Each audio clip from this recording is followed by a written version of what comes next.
আসসালামু আলাইকুম। এখন শুনবেন সংবাদ শিরোনাম। কেরানীগঞ্জের লাইটার গ্যাস কারখানায় ভয়াবহ আগুন, এখন পর্যন্ত 5 জনের মরদেহ উদ্ধার। প্রভাব খাটিয়ে আবাসিক এলাকায় প্রতিষ্ঠান চালানোর অভিযোগ। নিষেধ করছিলাম, অনুনয় বিনয় করছিলাম যে ভাই এই আবাসিক এলাকা, আপনি এখানে এই ফ্যাক্টরিটা করেন না। বারবার তাদের নিষেধ করা সত্ত্বেও তারা কারখানা চালিয়ে যাচ্ছে। জ্বালানি তেলের সংকটে দেশ জুড়ে ভোগান্তি, পাম্প থেকে পাম্পে ঘুরছেন বাইকাররা। কালোবাজারি ঠেকাতে আইনের বিশেষ প্রয়োগের কথা জানিয়েছেন আইনমন্ত্রী। কালোবাজারি এবং মজুতদারির বিরুদ্ধে সেকশন 25-এর যে শাস্তির বিধান করা হয়েছে, প্রয়োজন বোধে সেই শাস্তি আমরা প্রয়োগ করব এবং তার সর্বোচ্চ শাস্তি মৃত্যুদণ্ড। ফরিদপুরের ভাঙ্গায় ফুটবল খেলার মাইকিংকে কেন্দ্র করে 8 গ্রামের বাসিন্দাদের সংঘাত, আহত 2 শতাধিক। যৌথ বাহিনীর চেষ্টায় 5 ঘন্টা পর নিয়ন্ত্রণে পরিস্থিতি। রাজশাহী কুষ্টিয়ায় আরো 4 শিশুর প্রাণ গেল হামে, হাসপাতালে বাড়ছে রোগীর চাপ। বেশি আক্রান্ত 30 উপজেলায় কাল টিকাদান। 6 মাস থেকে 59 মাস, মানে 5 বছর থেকে 1 মাস কম। এই গ্রুপটাকে আমরা কালকে থেকে শুরু করছি। আসসালামু আলাইকুম। এতক্ষণ শুনছিলেন সংবাদ শিরোনাম, এখন শুনবেন বিস্তারিত। কেরানীগঞ্জের কদমতলীতে একটি লাইটার গ্যাস কারখানায় ভয়াবহ অগ্নিকাণ্ডে এখন পর্যন্ত 5 জনের মরদেহ উদ্ধার করা হয়েছে। কারখানায় আগুন দেখে প্রথমে নেভানোর চেষ্টা করে স্থানীয়রা, পরে ফায়ার সার্ভিসের 7টি ইউনিট প্রায় 2 ঘন্টার চেষ্টায় আগুন নিয়ন্ত্রণে আনে। কেরানীগঞ্জ কদমতলীর আমবাগিচা এলাকা, স্থানীয় আকরাম মিয়ার লাইটার গ্যাস কারখানায় হঠাৎ আগুনের লেলিহান শিখায় ছড়িয়ে পড়ে আতঙ্ক।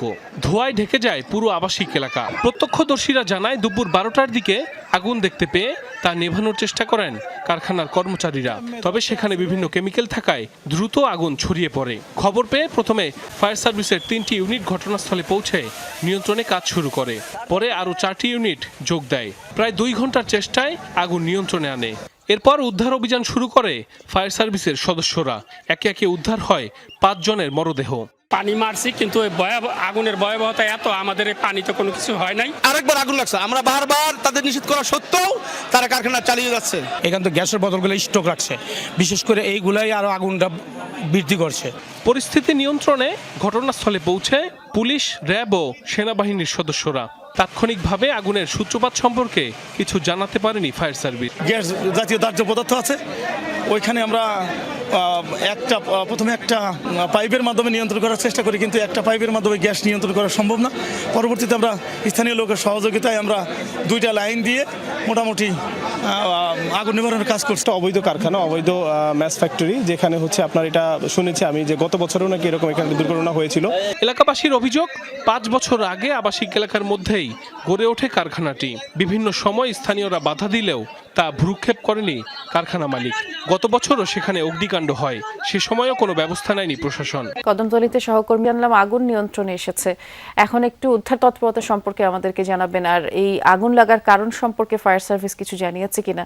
দক্ষিণ কেরানীগঞ্জে আমরা যেখানে আছি, এখন হচ্ছে একটি গ্যাস লাইটারের কারখানা ছিল। এখানে আগুনের মূল সূত্রপাত ঘটে। দুপুরে আগুন লাগার ঘটনা ঘটে। ফায়ার সার্ভিসের প্রায় 3 ঘন্টা আগুন নিয়ন্ত্রণের চেষ্টায় অবশেষে আগুন নিয়ন্ত্রণ করতে সক্ষম হয় ফায়ার সার্ভিসের 7টি ইউনিট। আমরা এখন যে অবস্থা দেখতে পাচ্ছি যে পুরো কারখানাটি বিধ্বস্ত অবস্থায় রয়েছে, এবং এখানে যে গ্যাস লাইটারের যে উৎপাদন করা হতো বা এই যে এটা গ্যাস লাইটারের কারখানা ছিল, এই কারখানাতেই আগুনটি লাগে। এবং এই এখন পর্যন্ত ফায়ার সার্ভিস এই কারখানায় থেকে 5 জনের মৃতদেহ উদ্ধার করেছে, এবং এখন পর্যন্ত ফায়ার সার্ভিসের ভিতরে আরও কোনো মৃত সংখ্যা আছে কিনা সেটাও তারা খুঁজতেছে। জ্বালানি তেল নিয়ে ভোগান্তি কাটছেই না। একটু তেলের জন্য ঘুরতে হচ্ছে এক পাম্প থেকে আরেক পাম্পে, তবুও চাহিদা মতো তেল মিলছে না। এতে করে বেশ ক্ষুব্ধ গ্রাহকরা। পরিস্থিতি সামাল দিতে হিমশিম পাম্প কর্তৃপক্ষ। আর তেলের কালোবাজারি ঠেকাতে আইনের বিশেষ ক্ষমতা প্রয়োগের কথা জানিয়েছেন আইনমন্ত্রী। প্রায় 1 মাসেরও বেশি সময় ধরে ভোগান্তিতে সাধারণ মানুষ। প্রতিদিনই পাম্পগুলোতে দীর্ঘ লাইন। যাদের পেশাগত কাজ মোটরসাইকেল নির্ভর, তারা পড়েছেন সবচেয়ে বিপাকে। সংকটের কারণে দেশের বিভিন্ন জেলায় আজও তেল বিক্রি হচ্ছে রেশনিং পদ্ধতিতে। চাহিদার তুলনায় কম সরবরাহের কারণে রংপুর বিভাগের অর্ধেকেরও বেশি পাম্প বন্ধ। এমন অবস্থায় চরম ভোগান্তিতে যানবাহন চালকেরা। সবগুলা পাম্পে যদি মানুষের চাহিদা মতন তেল দিত, তাহলে মনে হয় না এই তেলের সংকটটা থাকতো। এখন আমরা এই দাঁড় হয়ে আছি 2 ঘন্টা থেকে সিরিয়ালে, তেল নিচ্ছি 200 টাকা। তেল নিতে আসলে আমাদের প্রায় 3 ঘন্টা মিনিমাম সময় লাগতেছে। যে আমাদের চাকরিজীবী যারা আছি আমরা, অফিস বাদ দিয়ে তো তেল নেওয়া যায় না।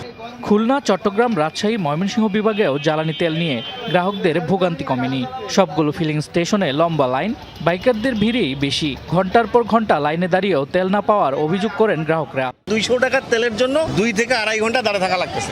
অকটেন বাংলাদেশে উৎপাদিত হয়, বাংলাদেশের অকটেন দিতে এত কেন হয়, গড়িমসি হয়, পেট্রোলের না হয় সমস্যা হতে পারে। পাম্প মালিক ও ডিলারদের দাবি, ডিপো থেকে চাহিদা মতো তেল না পাওয়ায় এমন পরিস্থিতি দেখা দিয়েছে। সবার যা দিচ্ছে যে সিস্টেম সরকারি, সেই সিস্টেম আমার ধরুন সিস্টেমের বাইরে থাকতে যেতে পারবো না, সরকারের নিয়ম মানিতে আমাদের চলতে হবে। ঝিনাইদহের শৈলকুপায় খাল খনন কর্মসূচির উদ্বোধনে আইনমন্ত্রী মোহাম্মদ আসাদুজ্জামান বলেন, তেলের দাম বৃদ্ধি করা হয়নি। কেউ যদি অস্থিতিশীল পরিবেশ তৈরি করে তাহলে বিশেষ ক্ষমতা আইনে ব্যবস্থা নেওয়া হবে বলেও জানান আইনমন্ত্রী। কালোবাজারি এবং মজুতদারির বিরুদ্ধে সেকশন 25-এর যে শাস্তির বিধান করা হয়েছে, প্রয়োজন বোধে সেই শাস্তি আমরা প্রয়োগ করব এবং তার সর্বোচ্চ শাস্তি মৃত্যুদণ্ড।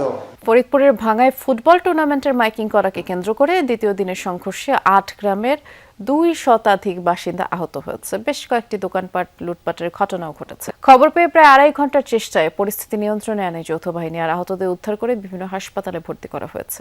তুচ্ছ ঘটনা নিয়ে প্রথমে বিবাদ, এরপর তুমুল সংঘর্ষ।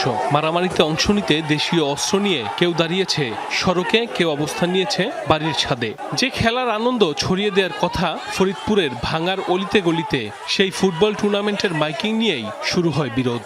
স্থানীয়রা জানায়, সংঘাতে জড়ায় মুনসুরাবাদ, খাপুরা, মাঝিকান্দা, সিঙ্গারিয়া সহ 8 গ্রামের মানুষ। দফায় দফায় চলে ধাওয়া পাল্টা ধাওয়া। টানা 5 ঘন্টা ধরে চলে সংঘর্ষ। লুট করা হয় অর্ধশতাধিক দোকানপাটের মালামাল। পাবলিক পারপাসে না, দুইটা বই লাগতেছে, পাবলিকের ভিতরে যে ঢুকে যা ফিরাবে এমন কোনো সিস্টেম নাই। মাঝিকান্দা, খাপুরিয়া, সিঙ্গারিয়া পুরো 3 গ্রামে আর মুনসুরাবাদ।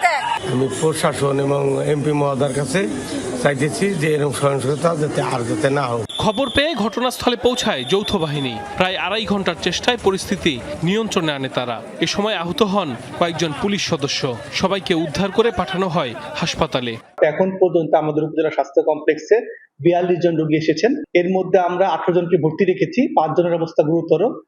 5 জনকে উন্নত চিকিৎসার জন্য ফরিদপুর মেডিকেল হাসপাতালে প্রেরণ করা হয়েছে। এখনো পরিস্থিতি শান্ত আছে। আমরা উভয় পক্ষের সাথে আলোচনা করতেছি বা পরিস্থিতি কি করে নিয়ন্ত্রণে আনা যায় সেভাবে আমাদের তৎপরতা অব্যাহত। এর আগে শুক্রবার বিকেলে ফুটবল টুর্নামেন্টের জন্য মাইকিং করে 4 গ্রামের কয়েকজন যুবক।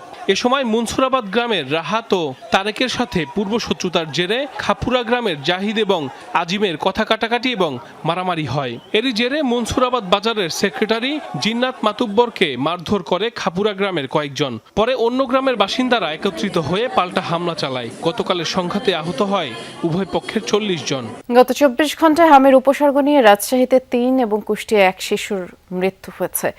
রাজশাহী মেডিকেল কলেজ হাসপাতালে গত 24 ঘন্টায় হামের উপসর্গ নিয়ে 25 শিশু ভর্তি হয়েছে। হাসপাতালটিতে 149 জন শিশু ভর্তি রয়েছে। ময়মনসিংহ মেডিকেল হাসপাতালে রোগটির উপসর্গ নিয়ে নতুন করে 24 জন ভর্তি হয়েছে। মোট চিকিৎসাধীন 67 জন।